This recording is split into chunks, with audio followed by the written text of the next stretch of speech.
Joining us now to speak on Nigeria's democracy 22 years later is Pastor Tunde Bakare. Good morning. Thank you for joining us, Pastor Bakare. Well, today is June 12th, Democracy Day, and it's been 22 years since the return to democratic rule in Nigeria. But when you look back at June 12, 1993, and all that Nigeria has gone through since then, will you say that the struggle has been worth the effort? As someone who was at the forefront of that struggle and who is still part of that struggle to save Nigeria and to make Nigeria a better place for all. Well, thank you so much, Dr. Ruben Abati. It's been a worthwhile journey, but a very frustrating journey. It appears those who did not actually labor, reaping the benefits of the labors of other people. I must commend the present administration of President Buhari for recognizing the sacrificial, or call it a sacrifice, the supreme sacrifice of MKO Abiola, and for announcing or making June 12 a Democracy Day in Nigeria. I saw the news report this morning, the documentary, and it was very overwhelming. It's as if MKO is still alive. He lives on.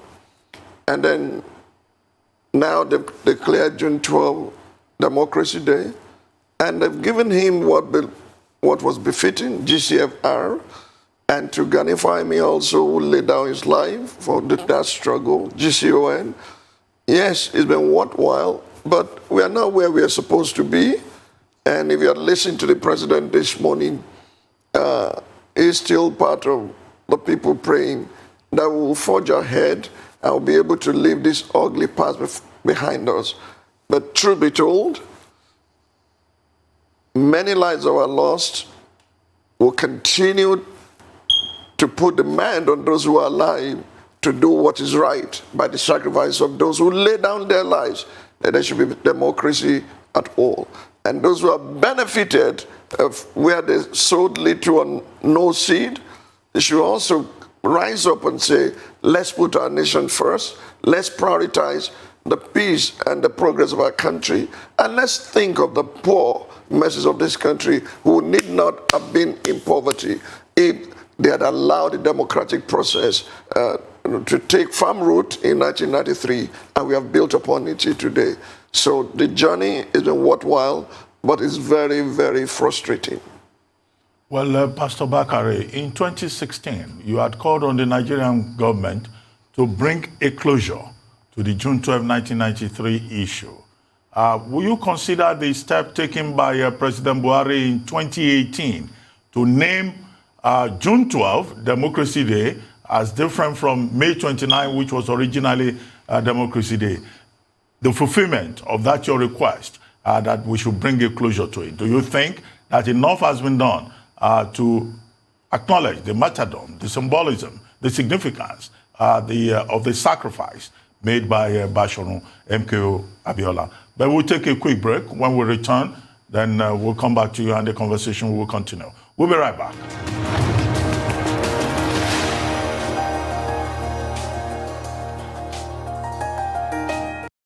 Welcome back to the morning show here on our Rice News channel. Still with us is Pastor Tunde Bakare, prophetic apostolic pastor, who is also an avid democracy activist. Well, Pastor Bakare, before we went on break, I had asked a follow-up question to what you said earlier, and to say that are you really satisfied that what has been done by the Buhari administration in terms of respecting the martyrdom and acknowledging the fact that President Abiola won the presidential election in 1993, do you think it's enough? Because some people are saying more should be done. Some people are calling for a MKO Abiola Day, for example.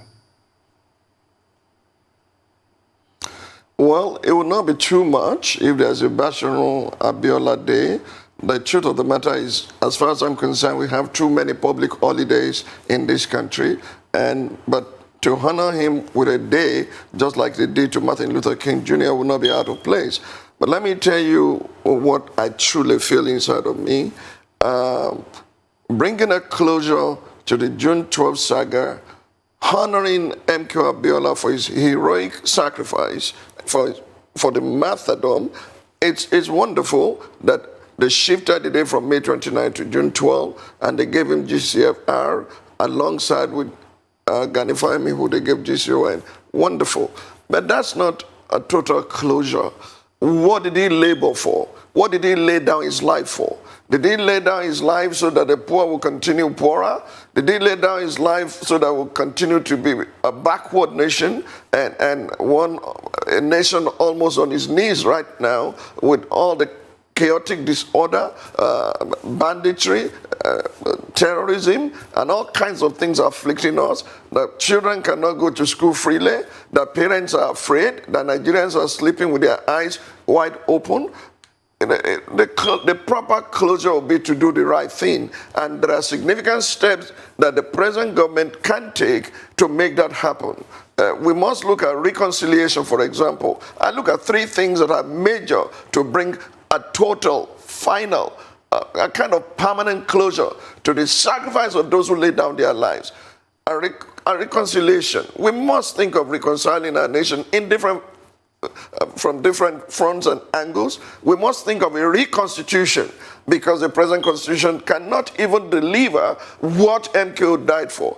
Farewell to poverty can happen under the present constitution, the way power is being held at the center, and you have weak and feeble states. We need reconciliation, we need constitution, and then we need reconstruction of institutions that would deliver these services and these dividends of democracy to our people. It is then we can start thinking of a final closure. For the honor done to MKO Abiola, this administration had gone beyond others, because the struggle to recognize him did not start with this administration. It started back with those who were standing on red carpet, and they didn't realize they were standing on MKO's blood. Indeed, interesting perspective, Pastor Bakare. Now, still talking about the previous administrations who were reluctant to name June 12th as Democracy Day, despite its historic significance and agitations by the public and, of course, pro-democracy activists such as yourself. So why do you think that scenario lingered on for so long? Well, perhaps they were afraid of their shadows, that MKO will become larger than life even at death, or not just being sensitive to the sacrifice of other people. June 12 will remain indelible in the hearts of so many people who understood back then, and who will understand in days to come, that that was one day that Nigeria was completely united to vote in a free, fair election for a candidate of their choice. Since that time, there have been no election like it in Nigeria. And then the farewell to poverty, not just a mantra. They knew the man who was promising farewell to poverty had gone through poverty himself, and he was in need not to make more money, but to give back to society. That was frustrated. And they were just afraid of their shadows, because we made presentations to past governments before Buhari administration, and we did all we could do behind the scene without making noise about it. But it pleased God that it will be President Muhammadu Buhari that will acknowledge that sacrifice and declare that the man actually won that election. But to the children of MKO, to the family of MKO, as the death of their father being compensated, that's another topic for another day. But what he died for must not just be, oh, let's give him a title. He had many chieftaincy titles in his lifetime. But what was he after when he contested for that election? He wanted to see a Nigeria that would be a superpower in the world, a Nigeria that would take its rightful place in the Committee of Nations. And we are not there yet. We are still crawling. Until that is done, what they were afraid of was eventually done. But let this administration go further in the next 2 years that they have left to make sure that there's reconciliation in 7 critical areas. There's reconstitution, that we can have a constitution we can call We the People of Nigeria's Constitution, and there's reconstruction of institution that will safeguard the liberty, the healthcare, the education, and every dividend of democracy that Nigerian students and Nigerian citizens deserve. Don't forget, MKO promised that within 5 years, no Nigerian child will go to bed hungry. But now they are in captivity in different parts of the country where they are being held captives by bandits who are exchanging lives for ransom. We must look into all these things and move on, build on what MKO died for. Well, Pastor Bakare, June 12th, Democracy Day. Isn't it ironic that on a day that Nigeria should be celebrating, many young Nigerians are staging protests across the country? In Lagos, in Benin, in Ilorin, in Germany, in London, in Canada, Toronto, Nigerians are saying democracy seems not to have worked well in our interests. They're asking for revolution. Some people are asking for secession. How did we get here? What went wrong? Because return to civilian rule was supposed to move the country forward. Well, when you put the cart before the horse, that's what you get. We put a lot of efforts into democracy, into a 4-year election, pumping resources into every election and bringing little dividends to the people of the country. And those who are asking for secession, those who are asking for revolution, they think that will fix the problem. But there's no alternative to a proper democratic society where the people can freely choose their leaders. But any constitution that will not bend may have to break. Those who are crying for secession, IPOP, Oduduwa Nation, as terrible as some of the things that have been done in the East, destroying police stations, killing soldiers and killing policemen, as bad as they are, this is what we get when we do not do the right thing at the right time. They are saying we are fed up. So, hope 1993 is still what they are hoping for, and hope does not disappoint. But I just pray that everything will be peaceful in their demand for what is right and not allow this nation to disintegrate, because as far as I'm concerned, we are better together than to go our different ways. But nobody will want to remain slaves in his own country or continue in servitude forever, and that's why the agitations are there.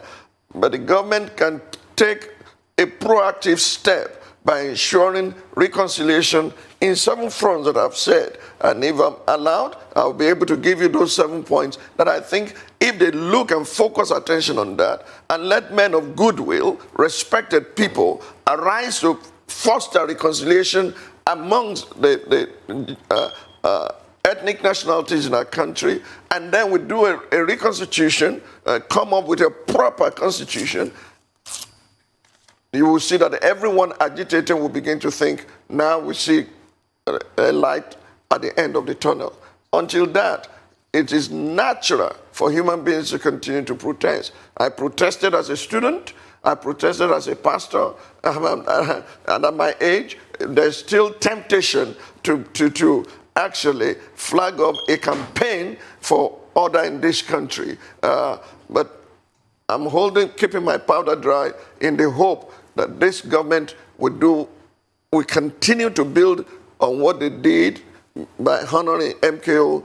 They will build on it and not just sit back and think just changing the date from May 29 to June 12 is a magic wand. It's not a magic wand. That's why the people are reacting or responding, whichever way you look at it. Well, on that note, we'd like to thank you very much, Pastor Tunde Bakare, for joining us on the morning show today. Thank you very much for your insights and for your time.